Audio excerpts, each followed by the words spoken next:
Everyone has an opinion about introverts. They're shy. They're antisocial. They're in their head too much.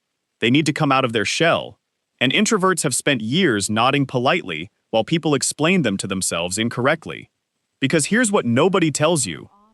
Almost every behavior that gets labeled as a problem in introverts has been studied, measured, documented. And the findings are not what most people expect. What looks like a weakness from the outside is almost always something completely different on the inside.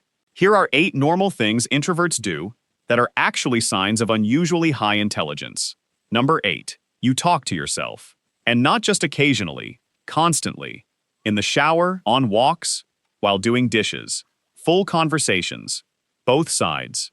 Sometimes out loud. Sometimes just in your head, but with the same level of detail as if someone else were actually there listening. Most people would call this strange. Psychology calls it one of the most reliable markers of advanced cognitive function. Dr. Ethan Kross at the University of Michigan has spent years studying self-talk and found that people who engage in frequent internal dialogue demonstrate significantly higher working memory capacity, better emotional regulation, and stronger abstract reasoning ability than those who don't.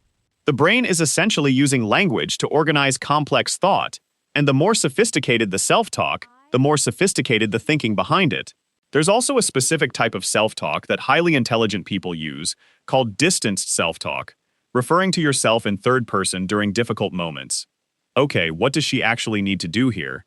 Which research shows dramatically improves decision-making under pressure. You probably do this already. You just didn't know it had a name, or that it was considered a sign of anything, except maybe being slightly odd. You're not talking to yourself because you're lonely. You're talking to yourself because your brain needs the processing power of language to handle everything it's working through. Number 7. You notice when something is off. The mood in the room shifts, and you feel it immediately. Someone says they're fine, and you know they aren't. A conversation ends, and you replay it, and find the exact moment something changed that nobody else caught. This isn't anxiety. This isn't paranoia. This is what researchers call high interoceptive accuracy, combined with elevated social pattern recognition, and it's directly correlated with intelligence. A 2019 study published in Philosophical Transactions of the Royal Society found that individuals with higher cognitive ability show significantly greater sensitivity to subtle social and environmental cues. Their brains are constantly processing background information that other people's brains filter out as irrelevant noise. The unique insight here is this: what you experience as a burden, always sensing things, always picking up on undercurrents, never being able to turn it off, is actually your brain operating at a higher resolution than the people around you. The same neural architecture that makes you exhausted in social settings is the same one that makes you extraordinarily perceptive in them. You can't have one without the other. The sensitivity and the intelligence are the same thing wearing different faces. Number 6. You need long periods of doing absolutely nothing. Not lazy nothing. Not scrolling nothing. Actual nothing. Staring at walls, sitting with your thoughts, lying on the floor listening to music with no other purpose. Time that produces nothing visible, and which you probably feel slightly guilty about because the world has convinced you that productivity is the only legitimate use of time. Here's what's actually happening during that nothing. Your brain is in what neuroscientists call the default mode network, a state of activity that was long dismissed as the brain idling, but has since been identified as one of the most cognitively demanding things the brain does. During default mode activation, the brain consolidates memories, makes unexpected connections between unrelated ideas, processes unresolved emotional material, and generates creative insight. Research from the University of California found that people who allow regular, unstructured mental time, what they called constructive internal reflection, score significantly higher on measures of creative intelligence and problem solving than people who keep their minds constantly occupied with external stimulation. In other words, the nothing is not nothing. The nothing is where your best thinking happens. You've always known this intuitively. Now you have the neuroscience to back it up. Number 5, you take a long time to answer questions. Not because you don't know the answer, because you're still checking it, running it through the filter, making sure what you say is actually what you mean and not just the first thing that arrived. While everyone else in the conversation has already responded and moved on, you're still in the process of deciding whether your response is accurate enough to say out loud. And this drives people around you slightly crazy. Because silence in conversation feels like absence when it's actually the opposite. Psychologists call this response latency, and it's consistently associated with higher-order thinking. A landmark study by Dr. Arthur Jensen found that individuals with higher measured intelligence show longer neural processing times for complex questions, not because they're slower, but because they're processing more variables before committing to an answer. Our culture has confused speed with intelligence. We reward the person who answers fastest. We call them sharp, quick, on the ball. But answering fast just means stopping the processing earlier. The person who pauses before speaking isn't slower. They're going further into the question before they turn around and come back with an answer. Those are fundamentally different cognitive activities, and only one of them produces thinking that actually holds up. Number 4, you feel genuinely uncomfortable with shallow conversation. Not mildly bored, genuinely uncomfortable. Like something in you resists it at a physical level. Small talk about weather and weekend plans and surface-level pleasantries costs you something that you can't always explain and that other people seem to find completely effortless. This isn't social anxiety. Research distinguishes clearly between the two. Social anxiety is fear of judgment. What you experience is something different. It's a mismatch between the depth of processing your brain naturally applies to interaction and the depth that small talk actually requires.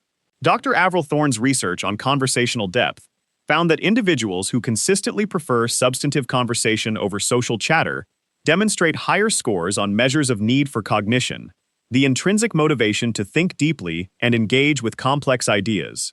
Your discomfort with shallow conversation isn't a social deficiency, it's your brain refusing to run at a fraction of its capacity when it's capable of so much more. The unique insight here is uncomfortable but important. The people who find small talk easiest are often the people who find deep conversation hardest. The skill transfers in both directions. Your inability to coast through pleasantries is the same thing as your ability to go somewhere real in conversation when the other person can meet you there. Number 3. You replay conversations long after they're over. Hours later. Sometimes days later you're in the shower and suddenly you're back in a conversation from Tuesday, editing your responses, noticing what the other person actually meant by that pause, finding the moment where something shifted that you didn't act on at the time. Everyone around you has forgotten the conversation entirely. You're still in it. This is called post-event processing, and while it's sometimes associated with anxiety, it's also, and this is the part nobody talks about, a hallmark of high emotional intelligence combined with strong episodic memory. Research published in the journal Cognition found that individuals who engage in detailed post-event processing demonstrate superior social learning outcomes, meaning they actually get better at navigating social situations over time because they're doing the analysis that most people skip. Your brain treats social interaction as data worth studying. Other people treat it as something that happened and is now over. The difference in outcome over years and decades is significant. You understand people more deeply than almost anyone in your life realizes, and you understand them because you never stopped paying attention even after they left the room. Number 2. You find it hard to do things without understanding why. Instructions without explanation frustrate you. Rules without reasoning feel arbitrary and hard to follow. Someone tells you to do something a certain way, and before you can commit to doing it, you need to understand the principle behind it. Not because you're being difficult, but because your brain genuinely cannot engage fully with something it hasn't understood structurally. This drives people around you crazy. Managers, teachers, anyone who wants compliance without conversation. And you've probably spent years trying to just follow instructions like everyone else seems to be able to do, without needing the entire architecture explained first. Psychologists call this need for cognitive closure resistance, a trait strongly associated with high intelligence. Research by Ari Kruglansky at the University of Maryland found that individuals with higher cognitive ability consistently show lower need for cognitive closure, meaning they tolerate ambiguity better but also require more complete understanding before acting. They're not comfortable with just because as an answer to any question. This trait makes you slower in environments that reward compliance and faster in environments that reward understanding. You were built for the second type of environment. Most schools and workplaces are the first type. That mismatch is not a flaw in you. It's a flaw in the environment. Number 1. You feel most like yourself when you're completely alone. Not lonely. Not isolated, just alone, in your own space, your own thoughts, your own rhythm. The version of you that exists when nobody is watching, and nothing is required, and you can simply be whatever you actually are, without the constant low-level performance of existing around other people. And the version of you that exists in that solitude is richer, more complete, more real than the version anyone else usually gets to see. You know this. You've always known this. Most people in your life have never actually met you. This isn't isolation. Research on solitude by psychologist Esther Buchholz and later expanded by Reed Larson found that the ability to be alone, truly alone, comfortably, productively, without anxiety, is one of the most reliable correlates of psychological maturity and intellectual depth. Children need constant external stimulation. Emotionally and cognitively developed adults can generate their own. The capacity for rich solitude is not a symptom of something missing. It's evidence of something present, an inner life substantial enough to be genuinely good company. Extroversion is not more evolved than introversion. It's not healthier, not more socially advanced, not the default that everyone should be working toward. It's simply a different relationship with stimulation. And the introvert's relationship with stimulation, requiring less of it from outside because so much is being generated from within, is not a limitation. It's a different kind of abundance. You were never too much in your head. Your head was always exactly where the most interesting things were happening. None of this means extroverts are less intelligent.